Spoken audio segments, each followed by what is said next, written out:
La organización terrorista Hamas condenó el anuncio efectuado por el presidente argentino Javier Milei de trasladar la embajada de nuestro país desde la ciudad de Tel Aviv hacia la ciudad de Jerusalén, y lo hizo a través de un comunicado que ahí estamos viendo. Dice: en el nombre de Dios, el más clemente, el más misericordioso, nosotros, en el movimiento de resistencia islámica Hamas, condenamos enérgicamente el anuncio del presidente de Argentina en su intención de trasladar la embajada de su país a la entidad sionista nazi, a la Jerusalén ocupada. Lo consideramos, dice, una violación de los derechos de nuestro pueblo palestino en su tierra, una violación de las normas de la ley al considerar a Jerusalén como tierra palestina ocupada. Continúa el comunicado, difundido hace instantes por la organización terrorista Hamas. Hacemos un llamado al presidente argentino para que revierta esta decisión injusta y equivocada que coloca a la Argentina como socio del ocupante sionista en sus violaciones contra nuestro pueblo palestino y sus derechos nacionales a su tierra y sus lugares sagrados. Y lo firma el movimiento de resistencia islámica Hamas, como te lo decíamos. ¿Sabes cuántos países tienen su embajada en Jerusalén? ¿Cuántos? 3. Estados Unidos, Guatemala y Kosovo, que ni siquiera es reconocido como un país por nuestro país, por la República Argentina. Solamente 3 tienen su embajada en Jerusalén. Hay más de 190 países que no reconocen a Jerusalén como capital del Estado de Israel, que bien reconocen a Tel Aviv, que Argentina tiene su sede diplomática en la periferia de Tel Aviv, y que esta decisión del presidente Javier Milei va contra todos los postulados de la ONU, nada más y nada menos. Guatemala, Estados Unidos y Kosovo. Estados Unidos, que por cierto tiene la necesidad de mostrar que puede marcar diferencia, además de un socio estratégico del Estado de Israel a lo largo de la historia, pero pensaba en el costo que pueden tener este tipo de decisiones de carácter geopolítico. La Argentina ha sido víctima, desgraciadamente, de atentados perpetrados por el terrorismo internacional a raíz de decisiones adoptadas por gobiernos constitucionalmente votados por un pueblo. No estamos hablando de decisiones tomadas por gobiernos de facto, sino por decisiones estratégicas, geopolíticas y en algunos casos de negocios irregulares. Hablo del gobierno de Carlos Saúl Menem y de los atentados contra la Embajada de Israel primero y la mutual judía AMIA después.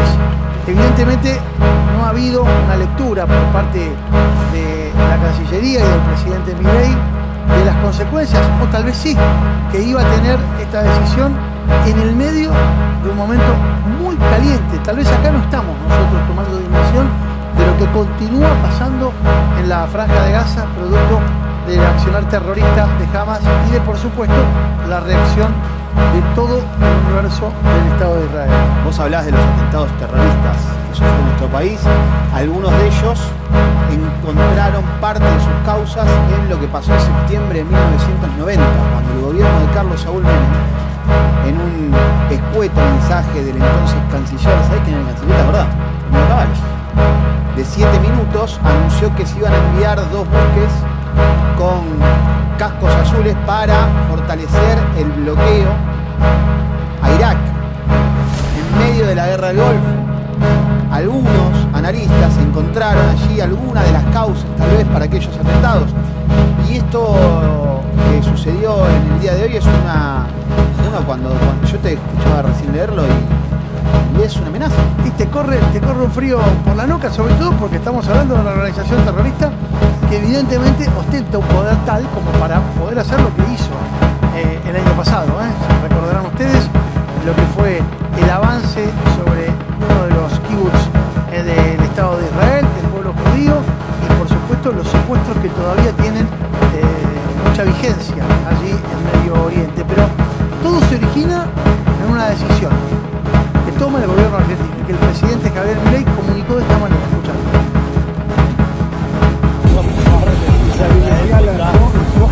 terroristas jamás.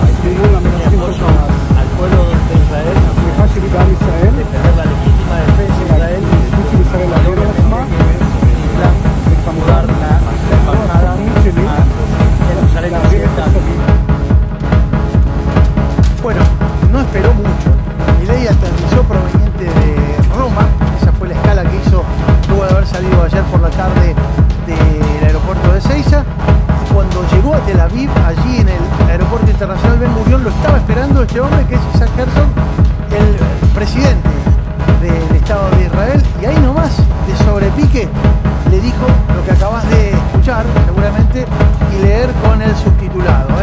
Ahí los ves en los diferentes actos que protagonizó, protocolares, el presidente argentino, con las autoridades del Estado de Israel que lo recibieron y que, por cierto, le dieron marco a este anuncio que forma parte de una promesa, de un compromiso que adoptó durante la campaña de Javier Milei y que, por cierto, no está haciendo otra cosa que cumplirlo.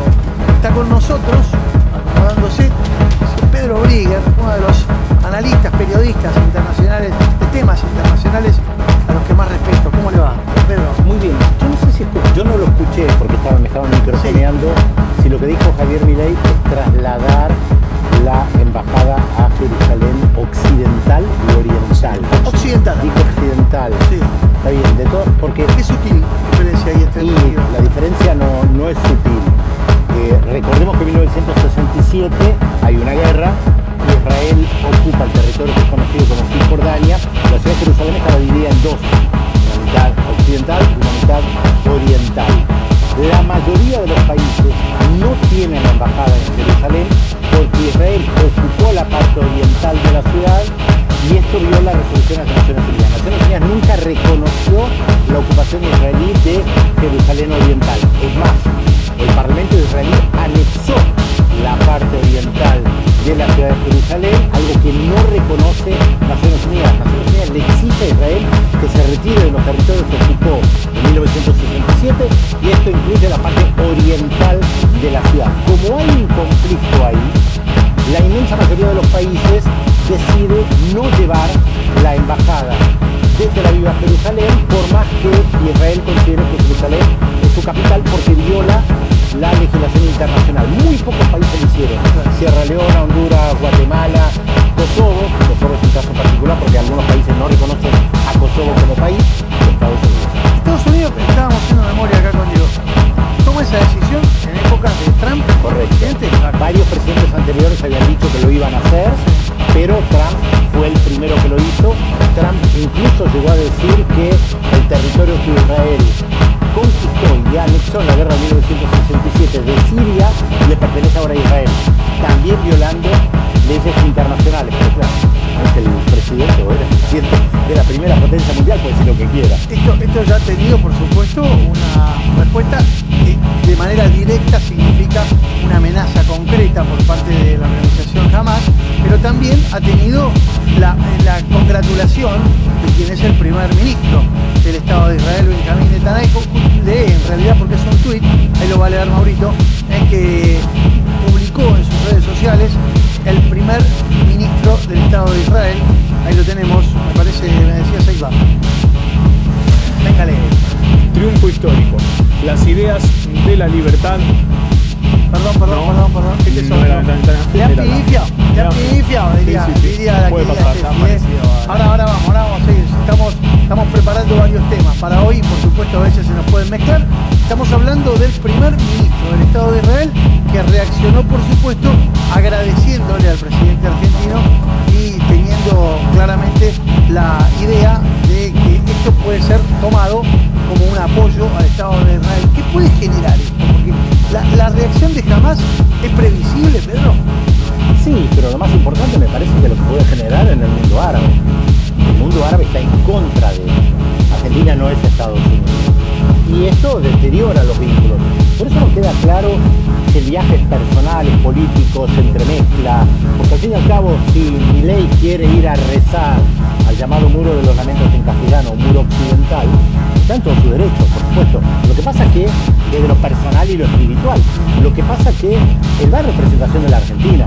No es un viaje personal de una persona cualquiera, Bueno, panelista de televisión o algo por el estilo. Él dice representar a la Argentina. Ayer, uno de los periodistas que está viajando junto a Javier Milei, por las suyas, pero viaja en el mismo vuelo, es Roman Lechman, que lo entrevistó. Y él en un momento determinado hace referencia a que este viaje tiene como dos partes. Una parte institucional y una parte personal, donde va a cumplir con una promesa que me imagino tiene que ver con esto que estaba haciendo en el Muro de los Lamentos. Sí, agreguemos también que Lechman en el artículo pone uno de los lugares más sagrados para el pueblo judío. El pueblo judío no tiene objetos sagrados, esto hay que aclararlo. En la religión judía no hay objetos sagrados, de hecho siempre ha habido una oposición dentro de la religión judía a todo lo que tenga que ver con objetos. La cruz, Cristo en la cruz, el lugar del nacimiento de Jesús. En la religión judía no hay lugares sagrados al estilo de lo que se puede encontrar en otras religiones. Es más, un profesor de filosofía religioso él en Israel hace muchos años había criticado el hecho de que se fuera a rezar al muro porque dijo, esto se convirtió en una discoteca. Hay un juego de palabras en hebreo porque discoteca se dice disc, kotel es el muro, lo dice Lechman en su nota también, y dice, esto se ha convertido en el discotel, en el muro de la discoteca. La gente va a ir a rezar, a dejar un papelito para pedir que Dios lo ayude. Esto no tiene nada que ver con la religión judía, según muchos que adhieren a la religión judía, o lo que yo aprendí de chiquito. Interesante lo que planteas, porque en definitiva es ni más ni menos que un análisis de lo que está ocurriendo en estos precisos momentos.